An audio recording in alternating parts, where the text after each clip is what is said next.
Welcome to Aaravil சத்துமாவு வழங்கும் positivity. Cut அப்படிங்கிறது இந்த ஸ்டொமக் ஏரியாவை, இந்த டைஜஸ்டிவ் ஏரியாவை நம்ம சொல்கிறோம். இது எப்படி மேம் நான் பாதுகாத்துக்கிறேன்? நம்ம கட்டில் நிறைய கிருமிகள் இருக்கும், பாக்டீரியான்னு சொல்கிறோம், கட் மைக்ரோப்ஸ்ன்னு சொல்கிறோம். அதில் வந்து இயற்கை எப்படி வந்ததுன்னா, அது நேச்சுரல் வழியில் வெஜைனல் டெலிவரின்னு சொல்லுவோம். தாய் பிறப்புறுப்பு வழியாக டெலிவரி ஆகும்போது டக்குன்னு எனக்கு அசிடிட்டின்னு சொல்லி என்ன பண்ணிடுவாங்க, ஒரு ஜெலுசில் வாங்கி சாப்பிடுவாங்க. ஜெலுசில் வந்து இப்போ எனக்கு வயிறு எரிச்சல் இருக்கோ, இல்லை நெஞ்சு எரிச்சல் இருக்கோ, காரம் சாப்பிட்றத குறைக்கிறது அது யூஷுவலாக it will be related to நீங்கள் வயிற்றுக்குன்னு பிடிக்கலைன்னா கூட நீங்கள் நாக்கை தாண்டி தொண்டையில் இறக்குங்க அப்படிங்கிறதுக்கு எங்களுக்கு உணவு வகைகள் கொஞ்சம் சொல்லுங்கள், அதை நாங்கள் சாப்பிட்றோம். ஆக்சுவலி இது 3 வகையாக நம்ம பிரிக்கலாம்.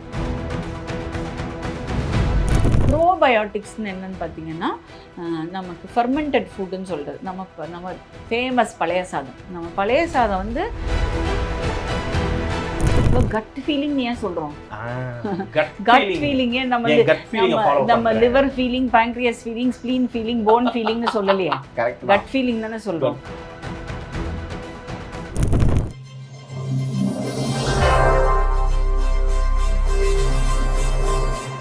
நம்ம சென்னை பிரெஸ்ட் சென்டரில் டாக்டர் செல்வி ராதாகிருஷ்ணன் அவங்க கூட இருக்காங்க. நம்ம தேநீர் இடைவேளையில் பார்க்குறவங்களுக்கு தெரியும், இதுக்கு முன்னாடி ஒரு 2 டாபிக் பேசியிருக்கோம். 2 டாப்பிக்லேயுமே ரொம்ப டீட்டெயில்டாக மேம் நமக்கு தகவல்கள் கொடுத்தாங்க. இந்த விரதத்துக்கும் கேன்சருக்கும் என்ன ஒரு முக்கியமான ஒரு இது இருக்குது, நம்ம விரதம் இருந்தால் கேன்சர் செல்ஸ் எப்படி சாகுதுங்கிறத பற்றின ஒரு டீட்டெயில்டான ரிப்போர்ட் நம்ம பார்த்தோம், ஒரு பாட்காஸ்ட் பார்த்தோம். அதே மாதிரி இன்றைக்கி நம்மளுடைய கட்டு ஹெல்த்துங்க, வயிற்றை நம்ம பராமரிக்கிறதன் மூலமாக நம்மளுடைய மூளையை நம்ம பாதுகாத்துக்கிறலாம், நம்ம சிந்தனையை நம்ம பாதுகாத்துக்கிறலாம் அப்படிங்கிறது ஒரு பாயிண்ட் இருக்குது, கட்டுக்கும் பிரெயினுக்கும் அப்படின்னு.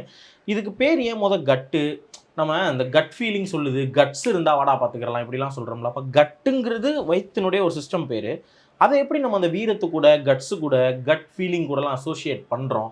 இந்த வயிற்றை நம்ம எப்படி நம்மளுடைய பழக்க வழக்கங்கள் மூலமாகவே சரியாக வச்சுக்கிறதுங்கிறத பற்றி ரொம்ப டீட்டெயில்டாக கேட்டு தெரிஞ்சுக்க போகிறோம். மேடம் நம்ம ஷோக்கு வெல்கம் பண்ணலாம். வணக்கம் மேம். வணக்கம். வணக்கம். மீண்டும் உங்ககிட்ட பேசுகிறதுல எனக்கு மன மகிழ்ச்சி, ரொம்ப சந்தோஷம். மேம், இந்த கட் அப்படிங்கிறது இந்த ஸ்டொமக் ஏரியாவை, இந்த டைஜஸ்டிவ் ஏரியாவை நம்ம சொல்கிறோம். இது எப்படி மேம் நான் பாதுகாத்துக்கிறது? ஆக்சுவலாக அந்த கட்டுங்கிறது பேசிக்லி நம்ம வந்து வாயிலேருந்து ஆரம்பிக்குது. அப்புறம் நம்ம ஓரல் மைக்ரோபயோம்னு சொல்கிறோம். அப்புறம் நம்ம உணவு குழாய், வயிறு, அப்புறம் சிறுங்குடல், பெருங்குடல், அப்புறம் நம்ம கழிவு வெளியில் வருது. அது நடுவில் வந்து இந்த கல்லீரல், கணையம், இதெல்லாம் வந்து டைஜஷன் ஆக வேண்டிய ஜூஸஸ்லாம் நமக்கு கொடுக்கறது. இந்த கட்டுங்கிறது வந்து இந்த எல்லாமே சேர்ந்து தான் இந்த டைஜஸ்டிவ் சிஸ்டம். இது எல்லாமே ஒன்று தனித்தனியாக ஃபங்க்ஷன் ஆகாது, எல்லாமே எல்லாம் இன்டர்கனெக்டட் தான் நமக்கு. ஸோ கட் ஹெல்த்துங்கிறது இன்றைக்கி ரொம்ப நிறைய அவைலபிள் இன்ஃபர்மேஷன் என்னென்னா, நம்ம கட் ஹெல்த் நல்லா இருந்தால் தான் உடம்பே நல்லாயிருக்கும். அது கெட்டு போச்சுன்னா நமக்கு பல வியாதிகள் வருது. ஸோ அது வந்து அதனால் அது ரொம்ப முக்கியம். இது வந்து இந்த கட் ஹெல்த்துங்கிறது திடீர்னு நம்ம போய் இன்றைக்கி வேலை பண்ணாலும் நம்ம கட் ஹெல்த் இம்ப்ரூவ் ஆகும்.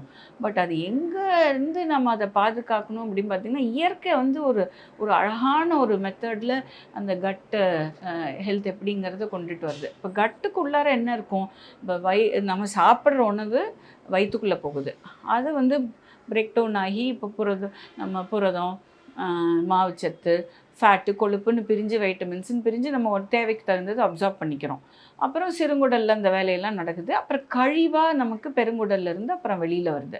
ஸோ இப்போ வந்து அந்த அந்த அந்த நம்ம போடுற அந்த சாப்பாட்டுக்கு சிலது நல்லதும் இருக்கும், பொல்லாததும் இருக்கும். நம்ம செல்ஸே நம்ம அதுலேருந்து பாதுகாத்துக்கணும். அப்புறம் அதுக்கு தேவையானது எது, தேவையில்லாதது வெளியில் அனுப்பணும். ஸோ அதுக்கு முக்கியமாக நம்ம கட்டில் நிறைய கிருமிகள் இருக்கும், பாக்டீரியான்னு சொல்கிறோம், கட் மைக்ரோப்ஸ்ன்னு சொல்கிறோம். அதில் வந்து நமக்கு கமென்சல்ஸ்ன்னு சொல்லுவோம், நம்ம கூடயே இருக்கும். அது ட்ரில்லியன்ஸில் இருக்கும், 3 ட்ரில்லியன் பாக்டீரியான்னு சொல்கிறாங்க. நம்ம செல்ஸ், நம்ம உடம்புல இருக்கிற செல்ஸை விட கூடுதலாக கூட இருக்கும்.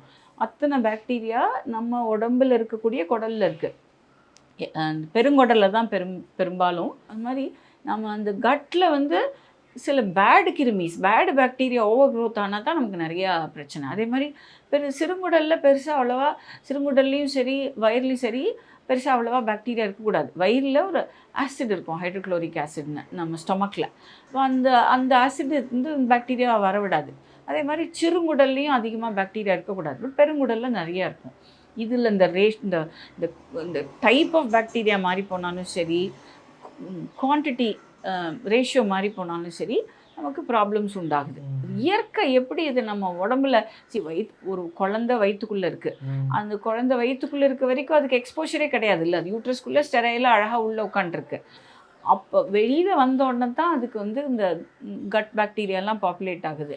அது இயற்கை எப்படி வந்ததுன்னா, அது நேச்சுரல் வழியில் வெஜைனல் டெலிவரின்னு சொல்லுவோம். தாய் பிறப்புறுப்பு வழியாக டெலிவரி ஆகும்போது அது குழந்தை வரும்போதே அது வாய் திறந்துட்டு வரும்போது அந்த அமிலமெல்லாம் நமக்கு அந்த அம்னியோட்டிக் ஃப்ளூயிடுன்னு சொல்கிறோம், அந்த பிறப்புறுப்பு வழியில் இருக்கக்கூடிய நார்மல் ஹெல்த்தி பாக்டீரியா எல்லாருக்கும் இருக்கும் இல்லையா, அதோட எக்ஸ்போஷரோட வெளியில் வருது. அப்புறம் வெளியில் எல்லாம் அது பாட்டு முதல்ல எடுத்தோன்னே மதர்கிட்ட தாய்ப்பால் கொடுக்குறாங்க. ஸோ அப்புறம் நம்ம ஹேண்டில் பண்ணுறோம், குழந்தைங்க ஒரு டிஃப்ரெண்ட் பீப்புள் வராங்க, குளிப்பாட்டுறாங்க, வைக்கிறாங்கும்போது கொஞ்சம் கொஞ்சமாக அந்த குழந்தை என்வாயன்மெண்ட்லேருந்து மற்றவங்ககிட்டேருந்து அந்த பாக்டீரியாலாம் உள்வாங்கி எது நல்லதோ தேவையோ அந்த குடலில் உற்பத்தி ஆகுது. இப்போல்லாம் என்ன ஆயிடுச்சு, நம்ம ரொம்ப ஸ்டெரைலாக இப்போ டெலிவரியெல்லாம் நார்மல் டெலிவரி இல்லாமல் நிறைய சிசேரியன் பர்த்ஸ் ஆகுது. அதெல்லாம் நல்லா ஸ்டெரைலாக இன்ஃபெக்ட் ஆகக்கூடாதுன்னு பண்ணி நம்ம வயிறு வழியாக கட் பண்ணி எடுக்கிறோம்.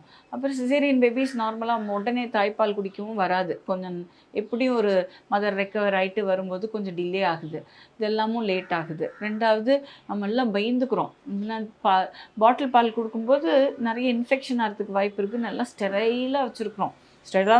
பாட்டில் பால்லலாம் ரிஸ்க் எடுக்கக்கூடாது, நம்ம இந்த டயரியா டிசீஸ்லாம் வந்துடக்கூடாது. பட் ரொம்ப அப்படியே வச்சுட்டு கொஞ்சம் எக்ஸ்போஷர்லாம் குறைச்சி நம்ம வச்சுருக்கோம், அதுவும் ஒரு டிஸ்அட்வான்டேஜ். ரெண்டாவது நம்ம ரெகுலர் லைஃப்பில் பார்த்திங்கன்னா நிறைய நம்ம டூத் பேஸ்ட் எல்லாம் சொல்கிறோம் இல்லையா, அதில் பல்லு டீகே ஆகாமல் இருக்கணும்னு சொல்லிட்டு நிறைய ஃப்ளூரைடை சேர்த்துடுறோம். அப்புறம் மவுத் வாஷஸ், லிஸ்டரீன் அந்த மாதிரி மவுத் வாஷஸ். ஸோ அதெல்லாம் அந்த ஆன்டிபாக்டீரியல்னு நம்ம யூஸ் பண்ணுறோம். அதெல்லாமும் நமக்கு அந்த ஓரல் மைக்ரோபயோம் இங்கேருந்தே ஆரம்பிக்குது, வாயிலேயே ஆரம்பிக்குது. அந்த ஓரல் மைக்ரோபயோமா அந்த டூத் பேஸ்ட்டு, ஃப்ளூரைடு கலந்த tooth paste, mouth wash in general, any mouth wash that is antiseptic use பண்ண தேவை இருக்கப்போ பண்ணணும். பட் எல்லா நேரத்துலையும் ரெகுலராக யூஸ் பண்ணும்போது இந்த ஓரல் மைக்ரோபயோமே நமக்கு கெட்டு போயிடுது. அப்புறம் தரையெல்லாம் பார்த்திங்கனாலே இன்றைக்கி ஒரு குழந்தை ஓடி விளையாடி எல்லாம் பண்ணும்போது நம்ம எல்லாம் லைசால் அது இதுன்னு போட்டு ஃபுல்லாக ஸ்டெரைல் பண்ணுறோம், ஒரே கெமிக்கல்ஸாக தான் வச்சுருக்கோமே தவிர இந்த பாக்டீரியா நார்மலாக நமக்கு எல்லாத்துக்கும் எக்ஸ்போஷர் இருக்கிறது. அதெல்லாம் இன்றைக்கி எந்த குழந்தை போய் மண்ணில் விளையாடுறது, எல்லாம் டிவி முன்னாடி உட்காந்துருக்கு, ஃபோனை வச்சுன்னு உட்காந்துருக்கு. ஸோ அந்த மாதிரி அந்த எக்ஸ்போஷர்லாமும் குறைஞ்சி போச்சு, இந்த மாதிரி விஷயத்துலையும் குறைஞ்சி போயிடுது. அப்புறம் நம்ம சாப்பிட்ற ஆகாரமும் பார்த்திங்கன்னா எல்லாம் வெரி சுகரி ஃபுட், எல்லாம் ஜூஸ், இது அப்புறம் all the snacks, bakery item எடுத்தாலுமே சுகரி, எல்லாம் இந்த சாக்லேட்ஸு, கேண்டீஸ், பிஸ்கெட்ஸ் எல்லாம் ப்ராசஸ் ஃபுட்டும் நிறைய கெமிக்கல்ஸ் இருக்கும். அந்த லேபிள் பின்னாடி படித்து பார்த்திங்கன்னா வேறு பேரில் இருக்கும், இது இருக்குதுன்னு கெமிக்கல் ஃபேக்ட்ரியே நம்ம சாப்பிட்டுட்ருக்கோம். ஸோ இதெல்லாம் போய் நமக்கு இருக்கிற நல்ல பாக்டீரியாவையெல்லாம் கெடுத்து விட்ரும். அப்புறம் இப்போ பார்த்திங்கன்னா கடையில் போய் டக்குன்னு எனக்கு அசிடிட்டின்னு சொல்லி என்ன பண்ணிடுவாங்க, ஒரு ஜெலுசில் வாங்கி சாப்பிடுவாங்க. ஜெலுசில் ஆசிடை நியூட்ரலைஸ் பண்ணும், அது ஆல்கலைன், இது ஆசிடை நியூட்ரலைஸ். சாப்பாட்டை கரெக்ட் பண்ண மாட்டாங்க, மருந்தை வாங்கி போட்டுக்கிட்டு இருப்பாங்க. அது என்ன ஆகும்னா அந்த PAN40 மாதிரி ட்ரக்ஸ் எல்லாம் PPI இன்ஹிபிட்டர்னு சொல்லுவோம், ப்ரோட்டான் பம்ப் இன்ஹிபிட்டர், ஆசிட் செக்ரீஷனையே குறைக்கும். ஸோ ஒரு காரணத்துக்காக தானே அந்த இடத்துல ஆசிட் வச்சாங்க. நம்ம சாப்பிட்ற ஆகாரத்துலையும் நல்லதும் இருக்கும் பொல்லாததும் இருக்கும், அதில் பேட் பாக்டீரியாலாம் அங்கேயே அழிச்சிடணும் அப்படிங்கிறதுக்காக தான் அந்த அசிடிட்டி, அந்த டைஜஷனுக்கு அந்த ஸ்டெப்பு தேவைப்படுறது. இப்போ நம்ம நம்ம தப்பாக சாப்பிட்டுட்டு அதனால் கொஞ்சம் ரியாக்ஷன் வரும்போது நம்ம அது சிம்டம்ஸு. அகெயின் மருந்தெல்லாமே மருந்து தான், தேவைப்படுறப்ப யூஸ் பண்ணணும். மருந்தை சாப்பாடு மாதிரி சாப்பிட்டுட்டு இருந்தோம்னா தான் பிரச்சனை. PAN40க்கு ப்ரிஸ்கிரிப்ஷன் தேவை இருக்குது, சில கண்டிஷன்ஸ் கொடுக்கணும், அது டாக்டருக்கு தெரியும் எப்போ கொடுக்கணும். நம்ம பாட்டுக்கு அப்படியே வருஷக்கணக்கில் கொடுத்து கொஞ்சம் ரிலீஃப் ஆனால் நம்மளே அதை போய் வாங்கி போட்டுக்கிறது. விளம்பரங்கள்லாம் காட்டுறாங்கல்ல மேம், உங்களுக்கு நெஞ்சு எரிச்சல் இருக்குது, வயிறு உப்புசமாக இருக்குது, ஃப்ளோட்டிங் இருக்குன்னா இதை குடிங்கன்னு சொல்லி டெம்பரரியாக அது நிறையா கொடுக்கறது. இந்த அட்வர்டைஸ்மெண்ட் பண்ணி அக்ராஸ் த கவுண்டர் ஓடிசின்னு சொல்லுவோம், அதெல்லாம் அந்த மருந்தெல்லாம் நியூட்ரலைஸ் பண்ணும் ஆசிடிட்டியை. இந்த மாதிரி மருந்தெல்லாம் PPI மருந்தெல்லாம் அசிடியே ப்ரொடியூஸ் பண்ணுறது தடுக்கும். ரொம்ப நாள் எடுத்தால் அதனாலேயே சில பிரச்சனைகள் வருது. அதில் முக்கியமாக டேமேஜ் ஆகிறது டவுன் ஸ்ட்ரீமில் இந்த கட். அதில் இந்த நிறைய எடுக்கும்போது அந்த ஸ்மால் இன்டெஸ்டைன்லேயும் ஸ்டமக்லேயும் பாக்டீரியல் ஓவர் க்ரோத் வரும். சிபோன்னு சொல்லுவோம், small intestinal bacterial over growth. சிஃபோன்னு சொல்லுவோம், small intestinal fungal over growth. இதெல்லாம் வந்து அப்போ டைஜஷன் சரியாக ஆகாது, ப்ளோட்டிங் வரத்தான் செய்யும், அப்புறம் இரிட்டபிள் பவல் வரத்தான் செய்யும், அப்புறம் ஏப்பம் வந்துட்டு கஷ்டப்பட்டுட்டு இருப்பாங்க. ஸோ இது மருந்துனாலன்னு மாத்திரம் இல்லை, விஷியஸ் சைக்கிள். நம்ம அளவுக்கு மீறி சாப்பிட்றோம், தப்பாக சாப்பிட்றோம், ஒத்துக்காக சாப்பிட்றோம், ஃப்ரீக்வெண்ட்டாக சாப்பிட்றோம், கண்ட நேரத்துக்கு சாப்பிட்றோம். அப்படிங்கிறப்ப அந்த இன்டைஜஷன் வருது. இன்டைஜஷனுக்கு இந்த மருந்து சாப்பிட்றோம், கொஞ்சம் எரிச்சல் இருக்குது, somewhere related to stress anxiety also. எரிச்சல் இருக்குன்னா அந்த ப்ரிஸ்கிரிப்ஷனுக்கு வந்து இந்த மருந்து கொடுத்தா கொஞ்சம் டெஃபினட்டாக சிம்டம்ஸ் இம்ப்ரூவ் ஆகும். அது அந்த நேரத்துக்கான சொல்யூஷனே தவிர long term solution long term எடுக்கும்போது இந்த மாதிரி எல்லாம் ஆகுது. இப்போ இந்த எரிச்சலை எப்படி மேம் ஆக்சுவலாக அதுக்கு எப்படி நான் ரிவர்ஸ் பண்ணுறது? ஏன்னா ஒரு தடவை நம்ம கேன்சர் பற்றியெல்லாம் பேசும்போது அந்த ரிவர்சல் ப்ராசஸ் பேசணும். இப்போ எனக்கு வயிறு எரிச்சல் இருக்கோ இல்லை நெஞ்சு எரிச்சல் இருக்கோ, காரம் சாப்பிட்றத குறைக்கிறது அப்படிங்கிறது யூஷுவலா it will be related to food habits. அது நமக்கு தெரியும்ல, இது சாப்பிட்டா நமக்கு ஒத்துக்கலைன்னா அது அடுத்தது அவாய்ட் பண்ணணும். ஒரு ஆமாம், அந்த ஜாப்பனீஸ் கான்செப்ட் வந்து ஹராபுச்சிபு சொல்லுவாங்களே, அந்த 80% ஃபுல் ஸ்டஃப் பண்ணிவிட்டு பிட்வீன் ஃபுட் பைப் அண்ட் ஸ்டமக்கு ஒரு வேல்வ் இருக்கும் கேஸ். அந்த ஃபுட் ஸோ கிராவிட்டி இல்லை, இப்படி போனால் இறங்கி போய் உள்ள ஸ்டமக்குக்கு போகணும். ஸ்டமக்லேருந்து திருப்பி வெளில வந்தால் ஃபுட் பைப் வந்து ஆல்கலைன், ஸ்டமக் வந்து acidic. So acidic environment comes in to alkaline area, கொஞ்சம் இரிட்டேட் பண்ண தான் செய்யும், நெஞ்சு கரிப்பு அரிச்சல்லாம் வரதான் செய்யும். ஸோ அது முட்டை சாப்பிட்டோன்னா சில சாப்பாடு எம்டியும் ஆகாது. அப்படி சாப்பிடும்போது நமக்கு அந்த சிம்டம்ஸ் வரத்தான் செய்யும். ஒவ்வொரு பீரியட் என்னாகும், அந்த இடம் வந்து விரிஞ்சு வேல்வே போயிடும். அப்போ நம்ம கொஞ்சமாக சாப்பிட்டா கூட திருப்பி எது கழிச்சிட்டு வர்ற மாதிரி இருக்கும். நிறைய பேருக்கு தொண்டை வரைக்குமே வந்துடும். ஸோ அந்த மாதிரி சிம்டம்ஸ் எல்லாம் உணவு பழக்க வழக்கங்களை டெஃபினட்டாக மாற்ற ட்ரை பண்ணலாம். ஸ்ட்ரெஸ் ஆங்ஸைட்டி கூட காரணமாக இருக்கும். அதெல்லாம் வந்து கேஸ்ட்ரோ டாக்டர்கிட்ட பார்த்துட்டு அவங்க எண்டோஸ்கோப்பிலாம் பண்ணி பார்த்துட்டு வேறு எதுவும் பிரச்சனை இல்லை அப்படிங்கிறதையும் ரூல் அவுட் பண்ணிக்கணும். ஸோ அது வேறு கதை. பட் இந்த கட் ஹெல்த்துக்கு இதெல்லாமும் காரணமாக இருக்குதுன்னு சொல்கிறேன். ஃபைன். இப்போ இதில் ஒரு முக்கியமான பாயிண்ட் எல்லாருக்குங்க, நம்ம சூப்பராக சொன்னாங்க. ஆல்கலைன் உணவு குழாய்ங்கிறது இப்படி போகுது, ஆல்கலைன். அது இங்கே வந்து நமக்கு டைஜஸ்டிவ் சிஸ்டம், வயிறு வந்து ஆசிடு இங்கே வரைக்கும் அது போயிட்டு உள்ளே விட்டுருது. நமக்கு ஏற்கனவே வயிற்றுக்குள்ளே ஒரு ஆசிட் இருக்குது, நம்ம சாப்பாடெல்லாம் போயிட்டு இங்கே செரிக்குது, செரித்து கழிவாக போச்சுன்னா நல்லது. அப்படி இல்லாமல் ஏதாவது ஒத்துக்கிறாமல் இருக்கும்போது திருப்பி மேல் வழியாக அது வரும்போது இது ஆசிடு, இது ஆல்கலைன், ரெண்டும் வேறு. அது ரெண்டும் சேரும்போது நமக்கு ஒரு இரிட்டேஷன் ஏற்படுது. அதுதான் இந்த எரிச்சல்ங்கிறது. பியூட்டிஃபுல்லாக சொன்னாங்க. இன்றைக்கி எனக்கு இன்றைக்கி ஆக்சுவலி ரொம்ப தெளிவாக புரிஞ்சிச்சு.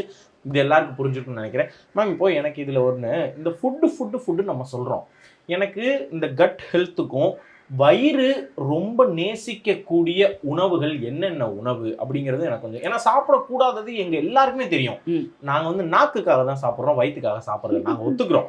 நாங்கள் வந்து சுகரி ஜூஸ் குடிக்கிறோம், பாட்டில் அடைச்சதை குடிக்கத்தான் செய்கிறோம். நாங்கள் முட்டை பப்ஸ் சாப்பிடணும்னா இப்போ நினச்சாலே எனக்கு லைட்டாக எச்சி ஊறுது. சிப்ஸ் எங்களுக்கு பிடிக்குது, பிரியாணி பிடிக்குது, சிக்கன் ரைஸ் பிடிக்குது, ஓகே, அதெல்லாம் நாக்குக்கு செய்கிறோம். எங்கள் வயிற்றுக்குன்னு பிடிக்கலைன்னா கூட நீங்கள் நாக்கை தாண்டி தொண்டையில் இறக்குங்க அப்படிங்கிறதுக்கு எங்களுக்கு உணவு வகைகள் கொஞ்சம் சொல்லுங்கள், அதை நாங்கள் சாப்பிட்றோம். ஆக்சுவலி இது 3 வகையாக நம்ம பிரிக்கலாம். ஒன்று ப்ரீபயோட்டிக்ஸ், அப்புறம் ப்ரோபயோட்டிக்ஸ், அப்புறம் போஸ்ட் பயோட்டிக்ஸ். ஸோ இந்த வகையில் குரூப் பண்ணோம்னாலே எல்லாம் வந்துடும். இந்த ப்ரீபயோட்டிக்ஸுங்கிறது பார்த்திங்கன்னா நார்ச்சத்து, நல்ல ஃபைபர் இருக்கக்கூடியதை, நார்ச்சத்து இருக்கக்கூடிய உணவுகள்லாம் ப்ரீபயோட்டிக்ஸ்ன்னு சொல்லுவோம். நமக்கு இது கொத்தவரங்காய், இந்த எல்லா காய்கறிகளும், ஆமாம், இதெல்லாம் வந்து இந்த ஃபிசிலியம் ஹஸ்க்குன்னு இப்போ கிடைக்குது. நிறைய காய்கறி சாப்பிடாதவங்களுக்கு இந்த இசஃபகால்னு அது போட்டு தண்ணியில் கலக்கி குடிங்கன்னு சொல்லுவோம். ஆமாம், அது எல்லா விதமான பழங்கள் எல்லாம், அதனால தான் அந்த ஃப்ரூட் ஜூஸாக குடிக்காதீங்கிறோம். அந்த ஆமாம், பழமாக சாப்பிடும்போது அளவோடு சாப்பிடுவோம். நீங்கள் 4 ஆரஞ்சு அட் அ டைம் சாப்பிட மாட்டோம், 1 தான் சாப்பிடுவோம். பட் ஜூஸாக குடித்தா 4 ஆரஞ்சு போடணும். ஃபைபர் இல்லாமல் குடிக்கும்போது அப்படியே சுகர் ஹை வரும், லிவர் தான் கெட்டு போகும். பட் அதனால் இது பழமாக சாப்பிடுங்க, பிழிஞ்சு சாப்பிடாதீங்கன்னு சொல்லுவோம். நல்ல நார்ச்சத்தோட. அது மாதிரி நிறைய கீரை காய்கறிகள் எல்லாம் சாப்பிடும்போது நார்ச்சத்து கொஞ்சம், இந்த ரைஸ் அந்த மாதிரி இதுலேயும் நமக்கு கொஞ்சம் ஃபைபர் இருக்குது. போஸ்ட்பயோட்டிக்ஸில் அதெல்லாம் வரும். ஸோ இந்த நார்ச்சத்து நிரம்பினதெல்லாம் வந்து ப்ரீபயோட்டிக்ஸ். அதில் எல்லா விதமான கீரை, எல்லா விதமான பழ வகைகள், எல்லா விதமான காய்கறிகள் எல்லாம் இந்த ப்ரீபயோட்டிக்ஸ் கணக்கில் வந்துடும்.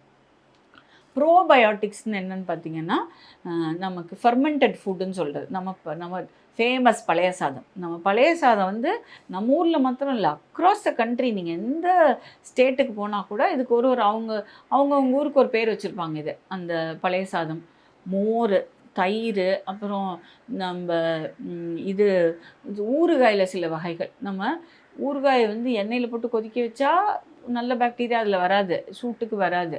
பட் நம்ம எண்ணெய் போடாமல் நம்ம ஊறுகாய் சிலதெல்லாம் பிக்கிள் பண்ணியிருப்போம் இல்லையா, அதெல்லாம் வந்து இந்த நார்த்தங்காய், உப்பு நார்த்தங்காய், எலுமிச்சங்காயே நிறைய பேர் வந்து அப்படியே எண்ணெய் தாளித்து கொட்டினாலும் கூலான அப்புறம் கொட்டலாம். ஸோ அதுலெல்லாம் நம்ம உப்பு போட்டு ஊற வச்சுருக்கும்போது நிறைய பேர் உப்பு போட்ட வெஜிடபிள்ஸே வச்சுருப்பாங்க. அந்த கொரியன்ஸ் எல்லாம் பார்த்தீங்கன்னா கிம்ச்சி, சவர் கிராட்லாம் வச்சுருப்பாங்க. விதவிதமாக தண்டு தண்டாக இருக்கும். ஒன்றும் இல்லை, வெறும் முட்டைக்கோஸை நல்லா திருவிட்டு அதில் ஒரு லேயர் முட்டைக்கோஸ், ஒரு லேயர் உப்பு கொஞ்சமாக போடுவாங்க. அப்புறம் அதில் கொஞ்சம் இல்லைன்னா இந்த பிரைன்னு சொல்கிறது, உப்பு தண்ணியில் வெஜிடபிள்ஸை போட்டு 5-6 நாள் வந்து ஒரு கிளாஸில் போட்டு வச்சுருவாங்க. அது மேலே வந்து 7 ஆட்டம் வரும். அதை எடுத்து விட்டுட்டு ஒரு 5 நாள் ஆனால் ஃபர்மெண்ட் ஆயிரும். அப்புறம் எடுத்து ஃப்ரிட்ஜில் வச்சுட்டு நம்ம என்ன வெஜிடபிள் வேணால் பிக்கிள் போடலாம். அந்த மாதிரி ஒரு சில நேரம் ரெஸ்டாரண்ட்லேயே இந்த கேரட் அப்படி கொடுக்குறாங்க. ஆமாம், கேரட், வெள்ளரிக்காய். ஆமாம், கேரட்டு, வெள்ளரிக்காய், மிளகாயிலிருந்து இந்த நம்ம உப்பு மோர் மிளகாயெல்லாம் அதுதானே, மோர் மிளகாயெல்லாம் அப்படி தான். நம்ம அதை எண்ணெயில் சூடு பண்ணும்போது கொஞ்சம் டேமேஜ் இருக்கும், பட் இருந்தாலும் அதுக்கான பெனிஃபிட் இருக்குதான். இப்போ நம்ம மாவடு, வடுமாங்காய்லாம் போடுறோம், நிறைய அந்த உப்பு நார்த்தங்காய், எலுமிச்சம்பழம், இதெல்லாம் வந்து ப்ரோபயோட்டிக்ஸ் கணக்கு. ஆக்சுவலி நம்ம ஊரில் டாக்டர் ஜஸ்வந்த்னு இருக்கார், கேஸ்ட்ரோஎன்ட்ராலஜிஸ்ட்டு. இந்த க்ரோன்ஸ் டிசீஸ்னு ஒன்று இருக்கும், இன்ஃப்ளமேட்டரி பவுல் டிசீஸ்ன்னு சொல்கிறது. நம்ம ஸ்டான்லி ஹாஸ்பிட்டலில் ஒரு 5-6 வருஷத்துக்கு முன்னாடி அவர் ஒரு பேப்பர் பப்ளிஷ் பண்ணார். இந்த க்ரோன்ஸ் குடல் புண்ணு, பேசிக்கலி குடல் புண்ணு அறவே ஆறாது, அவங்களுக்கு திருப்பி பிரச்சனை வந்துக்கிட்டே இருக்கும். நிறையா குடலில் ஓட்டை விழுந்துடும், அவசரமாக ஆப்ரேஷன் பண்ணுவாங்க. அந்த மாதிரி ஒரு கண்டிஷனுக்கு அவங்களுக்கு பழைய சாதம் கொடுத்து ட்ரீட் பண்ணார். பழைய சாதத்தை ட்ரீட்மெண்ட்டாக ரெக்கமெண்ட் பண்ணார். நிறைய பேருக்கு நல்ல இம்ப்ரூவ்மெண்ட்னு பப்ளிஷ் பண்ணி இன்டர்நேஷ்னல் லெவலில் அது காட் பப்ளிஷ்டு. ரொம்ப ஃபேமஸ் ஆனார் அதில். ஸோ அங்கேருந்து ஃபெர்மெண்டட் ஃபுட்ஸு, இந்த நமக்கு வந்துட்டு எதெல்லாம் புளிச்சு வருது அப்படின்னு நம்ம சொல்றோமோ அது எல்லாத்தையுமே நம்ம இயற்கையா புளிச்சு வர்றது ப்ரோபயோட்டிக்ஸ். அப்புறம் போஸ்ட்பயோட்டிக்னு ஒரு கேட்டகரி இருக்கு. இந்த போஸ்ட்பயோட்டிக்ஸ்ல என்னன்னு பார்த்தீங்கன்னா கூல்டு ஸ்டார்ச். ஸோ இப்போ நம்ம எல்லாம் உருளைக்கிழங்கு சொல்கிறோம், உருளைக்கிழங்கு வந்து ஸ்டார்ச்சு வெயிட்டு போடும், ஆகாதுன்னு. பட் உருளைக்கிழங்கு மீன்ஸ் நம்ம ரைஸே நீ கார்போஹைட்ரேட் ஃபார் தட் மேட்டர். சக்கரவள்ளி கிழங்கு, உருளைக்கிழங்கு, நம்ம ரைஸ், இதெல்லாம் நம்ம ட்ரெடிஷ்னலாக குக் பண்ணி வடிச்சிட்டு இதெல்லாம் வேக வச்சுட்டு கூல் பண்ணிடணும். உடனே சாப்பிடாம நம்ம சுடன்னு சாப்பிட்டு அதுக்கு அடிக்ட் ஆகிட்டோம். பட் ஆக்சுவலி அதை கூல் பண்ணிவிட்டு நீங்கள் காலையில் வச்சிங்கன்னா ஈவினிங் சாப்பிட்லாம், இல்லை ஈவினிங் வச்சிங்கன்னா ஃப்ரிட்ஜில் வச்சுருங்க. நம்ம அந்த பழக்கம் ஃப்ரிட்ஜில் வச்சு சாப்பிட்றது தப்பு அப்படின்னு சொல்லி சிலது தான் நம்ம வச்சுட்டு நாள் கணக்கில் கொஞ்சம் கொஞ்சமாக எடுத்து திருப்பி சூடு பண்ணும்போது அதெல்லாம் அழிஞ்சு போயிடுது. பட் இது cooled starch like particularly potato, sweet potato, நம்ம ரெகுலர் உருளைக்கிழங்கு, சக்கரவள்ளி கிழங்கு, எல்லா விதமான ஸ்டார்ச்சி கிழங்குஸ் கூட, அப்புறம் சாதம், இதெல்லாம் வந்து வாழைக்காயில் அவ்வளோ போஸ்ட்பயோட்டிக்ஸ். ஆனால் அது வந்துட்டு ஒரு வாய்வு தன்மை ஏற்படுத்துது. இப்போ எனக்குலாம் வாழைக்காய் கொஞ்சம் ஒத்துக்காது, இந்த இடத்துல பிடிக்கிற மாதிரி. சில பேருக்கு ஆகாதவங்க விட்டுடலாம், பட் சாப்பிடலாம். ஆமாம், நம்ம ட்ரெடிஷ்னலாக பார்த்தீங்கன்னா எல்லா அமாவாசைக்கும் வாழைக்காய் இல்லாமல் சாப்பாடே இருக்காது. ஸோ அது மாதிரி வாழைக்காய் வந்து எல்லார் கொல்லை பக்கமும் ஒரு வாழை மரம் வச்சுருப்பாங்க, ஒரு வாழைத்தண்டில் நார்ச்சத்து, வாழைக்காயில் இது போஸ்ட்பயோட்டிக். ஸோ இது வந்து அந்த போஸ்ட்பயோட்டிக் வந்து இது என்ன பேசிக்லி இந்த நீங்கள் சொன்னீங்க இல்லையா, அந்த குடலுக்கு கட்டுக்கு பிடித்தமான உணவு. இது என்னென்னா நம்ம சாப்பிட்றது, நம்ம சாப்பிட்றது இல்லாமல் நம்ம குடலுக்குள்ள இருக்க அந்த 3 ட்ரில்லியன் பாக்டீரியாவுக்கும் நம்ம சாப்பிடணும். ஓகே. ஸோ நம்ம அந்த பாக்டீரியாவுக்கு சாப்பிட்றது தான் அந்த ஃபைபர், அந்த பாக்டீரியாவுக்கு சாப்பிட்றது தான் அந்த ஃபர்மெண்டட் ஃபுட், அந்த பாக்டீரியாவுக்கு சாப்பிட்றது தான் அந்த போஸ்ட்பயோட்டிக்ஸ். ஸோ அதுக்கு உணவு கொடுத்து அது சந்தோஷமாக இருந்தால் அது சர்டன் கெமிக்கல்ஸை, நல்ல சப்ஸ்டன்சஸை ப்ரொடியூஸ் பண்ணுறது. அதுதான் நமக்கு மூளையுடைய செயல்பாட்டுக்கு உதவுதா? இங்கிருந்து அந்த கனெக்ஷனுக்கு இந்த அது பேசிக்லி என்னென்னா, நமக்கு ஃபண்டமெண்டல் காஸ் நம்ம வந்து உடம்புல மலம் சேருது இல்லையா, நம்ம சிறுங்குடல்லேருந்து பெருங்குடலில் போய் பெருங்குடலில் தண்ணி எல்லாம் அப்சர்வ் ஆகிட்டு மிச்சம் இருக்கிறத தான் நம்ம மலம்னு சொல்கிறோம். மலம்ங்கிறது நமக்கு உடம்புக்கு தேவையில்லாதது ஒன்று. நம்ம வந்து கழிக்கிறோம். அதை டாய்லெட் போய் காலையில் உட்காந்து அந்த மலம் வெளியில் வருது. வெளியில் வந்தால் யாராவது அந்த மலத்தை திரும்பி பார்ப்போமா? அது வந்து டாய்லெட்குள்ளே தானே போகுது. அப்போ அது ஆகாதது ஒன்று தானே வெளியில் கழிக்கிறோம். சப்போஸ் அது வெளியில் போகாமல் குடலுக்குள்ளேயே இருந்தால் அது என்னென்னலாம் டேமேஜ் பண்ணும். ஸோ கான்ஸ்டிபேஷன் என்னென்னலாம் டேமேஜ் பண்ணும். இப்போது குடலில் லைனிங்னு ஒன்று இருக்குது. இப்போ குடல் வந்து குடலோட ஸ்பெஷாலிட்டி என்ன? நமக்கு தேவையானதை உறிஞ்சி எடுத்துக்கணும், தேவையில்லாததை கழிச்சிடணும் இல்லையா? குடல் எல்லாமே உறிஞ்சி எடுத்துட்டுனா அப்புறம் நம்ம உடம்பே will be flooded with toxins இல்லையா? நம்ம சாப்பிட்றதுல எத்தனை டாக்ஸின்ஸ் இருக்குது, நம்ம அதெல்லாம் கழிச்சு தானே வெளியில் கொண்டுட்டு வரோம். அப்போது அந்த குடலில் வந்து ஒரு லேயர் வந்து இதெல்லாம் நீ உள்ளே வரலாம், இதெல்லாம் நீ வரக்கூடாதுங்கிறதுக்கு ஒரு லேயர் இருக்குது. அந்த அதுக்கு மேலே அந்த நம்ம குடலில் இருக்க நார்மல் திக்னஸ்ஸு, அந்த எபித்தீலியம், அப்புறம் வந்து அது மியூக்கோசா, அந்த சீரோசான்னு இருக்கும் இந்த லேயர்ஸ், ஸ்மூத் மசில். குடல் கண்ட்ராக்ட் ஆகணும்ல, அதனால குடலுக்குள்ளேயே ஒரு மசில் இருக்கும். இப்போ நமக்கு இப்படி நான் பண்ணுற மாதிரி அதுக்கு வந்து அந்த மசில் ஆக்ஷன் இருந்தால் தான் அது வந்து அந்த மலத்தை வெளியில் தள்ளும், ஃபுட்டை அடுத்தடுத்த ஸ்டேஜுக்கு நகர்த்தும். அந்த மசில் அந்த லேயர்லாம் இருக்கும். அது இல்லாமல் ஒரு ப்ரொடெக்டிவ் லேயர் வந்து மியூக்கஸ்ன்னு சொல்லுவோம். சளி மாதிரி அது வந்து அந்த லேயர் ப்ரொடெக்ட் பண்ணும். ஒரு ஃபில்ம் போட்ட மாதிரி அந்த குடலில் கவர் பண்ணும். இப்போ அந்த மியூக்கஸ் லேயர் அப்புறம் அந்த செல்ஸுக்கு நடுவில் ஜங்ஷன்ஸ் இருக்கும், டைட்டாக ஹோல்டு பண்ணிக்கும். இந்த கட்டில் இருக்கக்கூடிய கெட்ட நச்சு பொருள்கள்லாம் நம்ம ரத்த ஓட்டத்தில் கலக்காமல் பார்த்துக்கிறதுக்கு இது ரொம்ப இம்பார்ட்டண்ட். அந்த மியூக்கஸ் லேயர், அந்த குடல் லேயர், அந்த டைட் ஜங்ஷன்ஸ்லாம். அந்த மியூக்கஸ் லேயர் கெட்டு போய் அந்த டைட் ஜங்ஷன்ஸ்லாம் ஓப்பன் ஆகி லீக் ஆகிட்டு இந்த குடல் இருக்க லேயர்லாம் புண்ணாகி ஓப்பன் ஆயிடுச்சுன்னா தான், அந்த ரா ஏரியா வந்துச்சுன்னா தான் நமக்கு இந்த குடல் பிரச்சனையெல்லாம் வருது. இந்த குடல் புண்ணு, குரோன்ஸ், இன்ஃப்ளமேட்டரி பவுல் டிசீஸு, இன்டைஜஷன், ஏகப்பட்ட பிரச்சனை. அதுதான் நிறைய கட் ரிலேட்டட் சிம்டம்ஸ்லாம் வருது. இப்போது அந்த குடலில் இருக்கிற அந்த டைட் ஜங்ஷன்ஸ் ஒழுங்காக வேலை பண்ணணும், அந்த திரை போட்ட மாதிரி இருக்கிற அந்த மியூக்கஸ் லேயர் ஒழுங்காக வரணும் அப்படின்னா இந்த குட் பாக்டீரியா நல்லா நம்ம கொடுக்குற ப்ரீபயோட்டிக்கு, ப்ரோபயோட்டிக்கு, போஸ்ட்பயோட்டிக் எல்லாம் சாப்பிட்டுட்டு சந்தோஷமாக அது இதெல்லாம் செக்ரீட் பண்ணும். ஷார்ட் செயின் ஃபேட்டி ஆசிட்ஸ், எஸ்எஃப்ஏன்னு சொல்லுவோம், எஸ்சிஎஃப்ஏ. இந்த ஷார்ட் செயின் ஃபேட்டி ஆசிட்ஸ் என்ன பார்த்தீங்கன்னா, அந்த பியூட்டரேட்டு, ஆசிட்டேட்டு, அந்த ப்ரோபியோனேட்டு, இந்த மாதிரி ஷார்ட் செயின் ஃபேட்டி ஆசிட்ஸ் பேர் சொல்லுவோம். இந்த பியூட்டரேட் தான் ரொம்ப முக்கியம். இந்த பியூட்டரேட் வந்து நல்லா அந்த லேயரை ப்ரொடியூஸ் பண்ணிச்சு அப்படின்னா இந்த நச்சு பொருள்லாம் உள்ளே போகாது. அப்புறம் ஒரு ஹாப்பி ஆன்டி இன்ஃப்ளமேட்டரி கூட. நமக்கு உடம்புல இன்ஃப்ளமேஷன், ஒரு உடம்பு ஒரு கொதி நிலையிலே இருக்கும்ல. இந்த HSCRPலாம் கேள்விப்பட்டிருப்பீங்களே, நம்ம கோவிட் சமயத்தில் எல்லாம் மெஷர் பண்ணிகிட்டு இருப்பாங்க. அதிகமாக இருந்தால் இன்ஃப்ளமேஷன் அதிகமாக. இந்த கட்டு சரியாக வேலை செய்யலைன்னா அந்த ஆன்டி இன்ஃப்ளமேஷனே நடக்காது. அந்த இன்ஃப்ளமேஷன் லெவல்ஸ் நமக்கு உடம்புல கொதி நிலைக்கு கொண்டு போயிடும். அதனால் சில வியாதிகள்லாம் வரும், ஆட்டோஇம்யூன் டிசீசஸ்.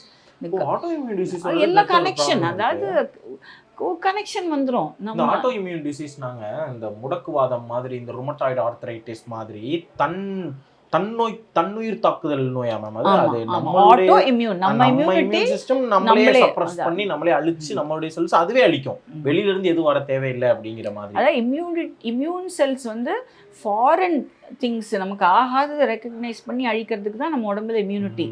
அந்த இம்யூனிட்டியில் சம் குழப்பம் ஏற்பட்டு அதுக்கு பாடிக்கும் நம்ம சொந்த சொத்துக்கும் வெளி சொத்துக்கும் வித்தியாசம் தெரியாமல் சொந்தத்தையே அழிக்கிறது தான் ஆட்டோ இம்யூன் டிசீஸ். அது வந்து இந்த கட் ஹெல்த், அது ஆட்டோ இம்யூன் நமக்கு நிறைய தலையிலேருந்து கால் வரைக்கும் எந்த உடம்புல வேணால், தைராய்டுலேருந்து கட்டு வரைக்குமே ஆட்டோ இம்யூன் பிரச்சனை கனெக்டட். அந்த எல்லாம் ஒன்றுக்கு ஒன்று ரிலேட்டட் தான். ஸோ அதனால இந்த கட் ஹெல்த்துங்கிறது அவ்வளோ முக்கியம். அதில் நிறைய கேன்சர் ரிலேட்டட் பெனிஃபிட்ஸும் இருக்குது. இப்போ பிரெஸ்ட் கேன்சர் பேஷண்ட்ஸ்க்கெலாம் நான் ட்ரீட் பண்ணிவிட்டு நிறையா அட்வொகேட் பண்ணுறது ஹெல்த்தி லைஃப் ஸ்டைல் தான். அதாவது வியாதி வந்துருச்சு, வராமல் தடுக்கிறது உச்சிதம். வராமல் தடுக்கிறதுக்கும் லைஃப் ஸ்டைல் நிறையா பண்ண வேண்டியிருக்கு. சரி, வந்துருச்சு, வந்ததுக்கப்புறம் ட்ரீட் பண்ணுறோம். நாங்கள் வியாதி ஒரு பக்கம் உடம்பை டேமேஜ் பண்ணுறது, நாங்கள் கொடுக்குற ட்ரீட்மெண்ட் ஒரு பக்கம் உடம்பை டேமேஜ் பண்ணுறது. இன்றைக்கி அதிலிருந்தெல்லாம் ரெக்கவர் ஆகிட்டு வரணுன்னா எல்லா ஸ்டெப்ஸும் தேவைப்படுது. அவங்களுக்கு நியூட்ரிஷன் கரெக்டாக தேவைப்படுது. நியூட்ரிஷன் கரெக்டாக இருந்தால் கட்டு கரெக்டாக இருக்கும். அப்புறம் அவங்களுக்கு ஸ்ட்ரெஸ் மேனேஜ்மெண்ட் தேவைப்படுறது, எக்ஸசைஸ் தேவைப்படுறது, தூக்கம் தேவைப்படுறது. இது சம்வேர் ஒரு ஹாப்பி அட்மாஸ்ஃபியரும் தேவைப்படுறது, சோஷியல் கனெக்ஷன்ஸ். ஸோ இதெல்லாம் தான் இப்போ நான் விட்டா எனக்கு கேன்சர் ட்ரீட்மெண்ட் ஆப்ரேஷன் பண்ணுறது விட்டு இதில் இறங்கிவிடுவேன். கிளினிக்கில் ஒரு பேஷண்ட் வந்தால் எல்லோரும் வெளியில் டென்ஷனாக வெளியில் உட்காந்துட்டு இருப்பாங்க, நீங்கள் இதை பேச ஆரம்பித்தா விட மாட்டீங்களே அப்படின்னு. ஸோ இதுதான் முக்கியம். ஆக்சுவலி திருப்பி வராமல் தடுக்கிறதுக்கும் இதுதான் முக்கியம். ஸோ கேன்சருக்கும் somewhere it is related. Every disease you can come back and connect all these dots together. So ஓவராலாக நான் எப்படி புரிஞ்சுக்கிறேன்னா, நம்ம வயிறு வந்து ரொம்ப ரொம்ப மிக மிக முக்கியமான உறுப்புகளில் ஒன்று. இந்த ஓவராலாக இந்த நம்ம சாப்பிட்ற உணவு, அந்த உணவு என்னங்கிறது முக்கியம். அதை உள்ளே போகுது, உள்ளே போனால் இங்கே வந்துட்டு நமக்கு உணவு குழாய் வழியாக போகுது, சிறுகுடலுக்கு போய் சரி என்னமோ ஒன்று உள்ளே வந்திருக்குன்னு சிறுகுடல் வந்து கொஞ்சம் ஆக்டிவேட் ஆகுது. என்னமோ ஒன்று வருதுடா உள்ள அப்படின்னு. அதில் இருக்கக்கூடிய சத்துக்கள்லாம் என்னென்னு பிரித்து அதுக்கு ரத்தத்துக்கு அனுப்பி எதுக்கு தேவையோ எந்த உறுப்புக்கு தேவையோ எல்லாத்தையும் கொடுப்போம் அப்படின்னு சொல்லி ரத்தத்தில் கலக்குது.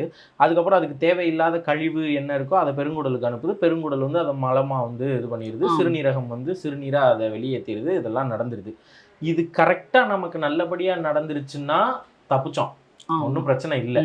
ஒருவேளை நம்ம எண்ணெய் பலகாரம் அதிகமாக சாப்பிட்றோம், காரம் அதிகமாக சாப்பிட்றோம், ஜங்க் ஃபுட்ஸ் அதிகமாக சாப்பிட்றோம், சுகரி ஃபுட்ஸ் நம்ம அதிகமாக சாப்பிட்றோம், ஒரு ப்ராசஸ்டு ஃபுட்ஸ் அதிகமாக சாப்பிட்றோம், பாக்கெட்டில் அடைச்ச உணவுகள் அதிகமாக சாப்பிட்றோன்ற பட்சத்தில் இந்த சிறுகுடல் வந்து கொஞ்சம் குழம்பிடும்.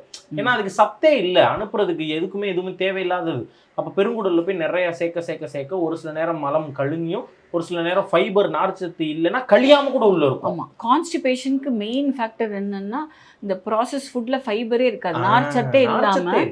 அப்போ வந்து அது ஹெவிலி ப்ராசஸ்டாக வருது. அப்புறம் எல்லாத்தையும் பிரித்து எடுத்துட்டோம்னா அதில் ஒன்றுமே இல்லை.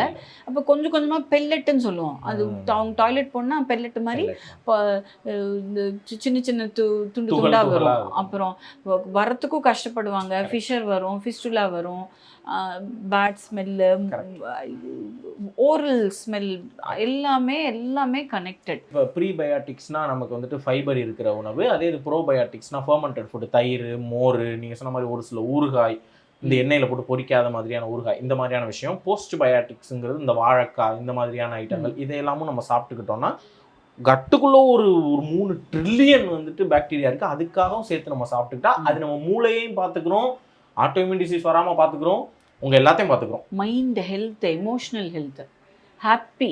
இப்போ கட் ஃபீலிங் ஏன் சொல்கிறோம்? கட் ஃபீலிங்கே நம்ம liver feeling, pancreas feeling, spleen feeling, bone ஃபீலிங்னு சொல்லலையே, கட் ஃபீலிங் தானே சொல்கிறோம். ஆமாம், சம்வேர் சம்டைம்ஸ் இந்த இட்ஸ் இன் மை போன்ஸ்ன்னு சொல்லுவோம் இங்கிலீஷில். பட் கட் ஃபீலிங் தான் நிறைய யூஸ் பண்ணுவோம். ஸோ அப்புறம் பொதுவாகவே இருக்கு. ஆமாம், ஸோ சம்வேர் ஐ திங்க் நமக்கே தெரியுது இது வந்து. ஏன்னா அந்த டெசிஷன் எடுக்கிறது மைண்டு, ஆனா அதை கட் ஃபீலிங் நம்ம சொல்றோம். சோ எங்கயோ உள்ளுணர்வு அப்படிங்கிற அதையே நம்ம கட்டுன்னு சொல்றோம். அப்ப வயித்துக்கும் மைண்டுக்கும் எமோஷன் பெரிய connection. Actually thank you ma'am, thank you so much. நிறைய பேசணும். அது சின்ன நீங்க பேஸ்ட்ல இருந்து நம்ம யூஸ் பண்ற மவுத் வாஷ்ல இருந்து நிறைய விஷயம் சொன்னீங்க. Thanks for your time once again ma'am. So இது வந்துட்டு 3வது ஆராவில் உங்க கூட நான் 3வது தடவை இணையதுல ரொம்ப சந்தோஷம். ஒவ்வொரு தடவையுமே நிறைய இன்சைட்ஸ் கொடுக்குறீங்க, நிறைய சயின்டிஃபிக்கா ஒரு விஷயத்தை எக்ஸ்பிளைன் பண்றீங்க. அது எனக்கு ரொம்ப நல்லா பிடிச்சிருக்கு. அதனால தான் I always wanted to do with you. ரொம்ப நன்றி. Thank you so much. தேங்க்யூ. ஆமாங்க, அகைன் வந்துட்டு ஒரு அறிவியல் பூர்வமான ஒரு பாட்காஸ்ட். நம்ம வயிறு சாப்பிட்ற உணவை என்ன செய்யுது அப்படிங்கிறத சூப்பரா நிறைய டேர்ம்ஸ்லாம், புது டேர்ம்ஸ்லாம் மேம் சொல்லி கொடுத்தாங்க. இன்னைக்கு நிறைய நல்ல கருத்துக்கள் நம்ம தெரிஞ்சுக்கிட்டோம். நம்ம வயிறு என்ன உணவு சாப்பிட்டா சந்தோஷமா இருக்கும் அப்படிங்கிறது ரொம்ப மெயினாக இன்னைக்கு நம்ம தெரிஞ்சுக்கிட்டோம். அதெல்லாம் கொடுத்து வயிற்றை சந்தோஷமா வச்சுருப்போம். வயிறு சந்தோஷமா இருந்தாலே மைண்டு சந்தோஷமா இருக்குன்னு சொல்கிறாங்க. மைண்டு சந்தோஷமா இருந்தாலே வாழ்க்கையே சந்தோஷமா இருக்கும். இதுதான் ஓவராலான என்னுடைய கருத்து. இன்னைக்கு நான் தெரிஞ்சுக்கிட்ட விஷயம் இதுதான். இதே மாதிரி இன்னொரு ஆராவில் சத்தமாக வழங்கும் ஒரு நல்ல பாசிட்டிவிட்டியிட்ட உங்களை சந்திக்கிறேன். நன்றி. பழைய சோறு பச்சை மிளகா.